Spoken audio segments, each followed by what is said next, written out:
I saw this online the other day, and I don't think my wife would disagree. What's my biggest fear in a relationship? Marrying into a family that runs 5K on Thanksgiving. It turns out I am one of those guys who goes kayaking on a Christmas holiday. Nothing wrong with getting wet on a holiday. Yeah, but I'm not keen on getting wet out in the open, you know? Alright, let me get on with this. This is a part of Singapore that's not all lights and glamour, but beautiful all the same. This is Pulau Ubin. We had pre-booked this kayak trip online. It was us, then this other couple from Hong Kong, and our guide. And our guide started us off with the history class. Okay. This one over here, these are what we call kelong. Kelong is a Malay word for a piece of wood stuck inside the mud. Okay, so the first generation of all this was built on wood stuck inside the shallow area, and then they have a house on top, okay, on the stilts. Okay, but the first generation are more like fishing platform, fish trapping and fishing platform. This is second generation kelong. This is what we call fish farm, aquaculture. However, this one you can see from here, because it's a very open structure, the fish are actually in nets in between the structure. Okay? Correct. They import the fry, the small fish from Malaysia. Then they slowly feed until they become big enough. They throw inside the nets and they leave it open all the way. So we're gonna go down along the coast, like I said. Okay. We're gonna just relax, get used to the paddling. If you can move faster a bit, left, right, then it'll be good. If not, never mind. Take it slow and easy. We'll keep together as a group. Just pay attention to fishermen if there are any. Okay, if you see people standing by the shoreline, we gotta move away.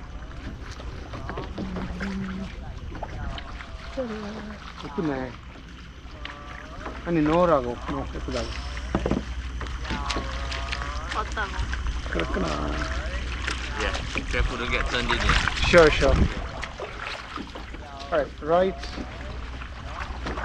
left, right.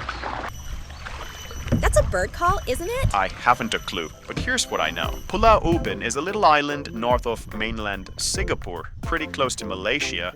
And there's a lot to do on the island actually. You could kayak around the island, you could bike, you could lazily walk around the island, or if you're feeling adventurous, you can kayak to Malaysia. No, you can't. Don't listen to him. I'm pretty certain that's illegal. Smarty pants. But I did read that there are ghosts on the island. Spooky. So if that's your thing, come in the evening, camp on the island, and when it gets dark, go out and meet some friendly ghosts. Care to explain why you're sitting in the back and me in front? Apparently, the rules are in the two-person kayak, the shorter or lighter one sits at the front, or for the ones who are nautically inclined, the shorter one sits at the bow, and the taller one or the heavier one sits by the stern or the back. So I sat at the back, and I have to say, I felt like the consul in Ben-Hur. Ramming speed.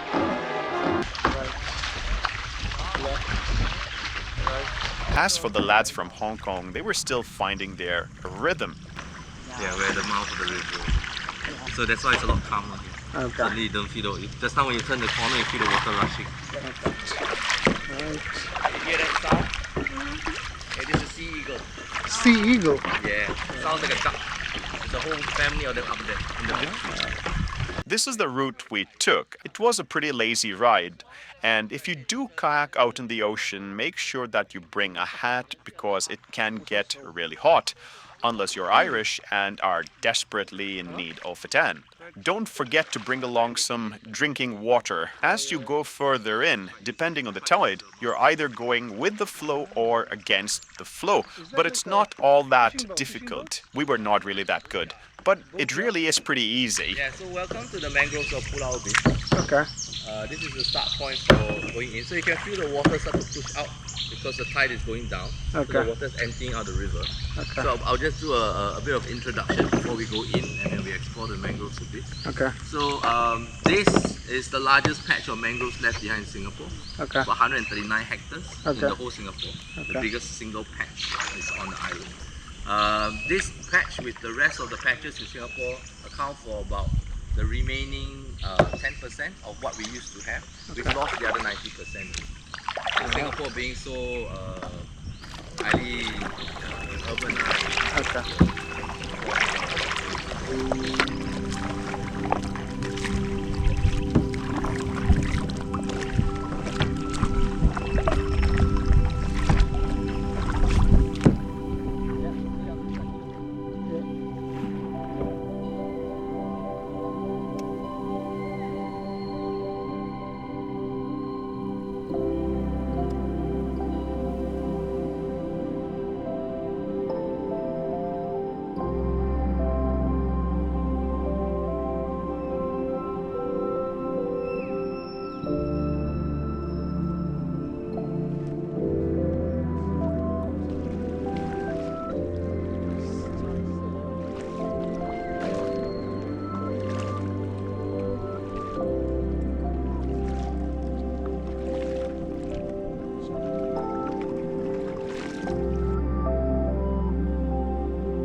This is a nice area to do pictures because it's quite beautiful.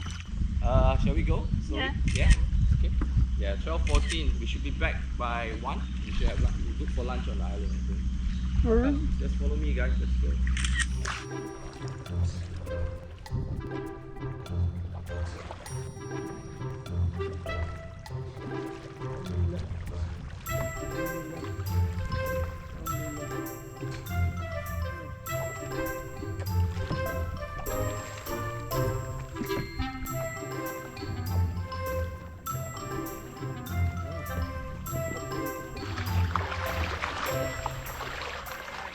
Wait, what's the guide pointing at? Whoa, do you see that? Did you see a fish? Whoa. He's chasing the fish underwater. That's why they're all jumping. Oh, something fish on that.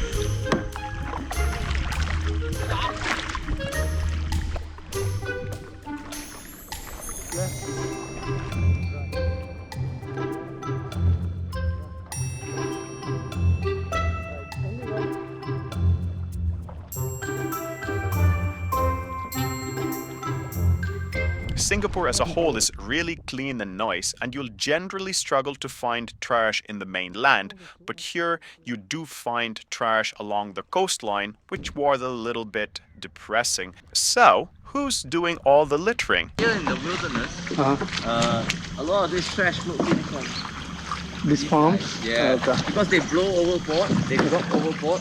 I have an alternative theory, with proof if I might add. It's the bloody monkeys. I believe this is some sort of a dumpster, and if you could smell what we could smell, oh, the stench was overwhelming. It seemed like the monkeys were rifling through the trash, finding stuff to eat, and then throwing the remains into the ocean. If only we could find monkeys. Well, apart from that, I thoroughly enjoyed the trip. Wet or not, it was darn good. Okay.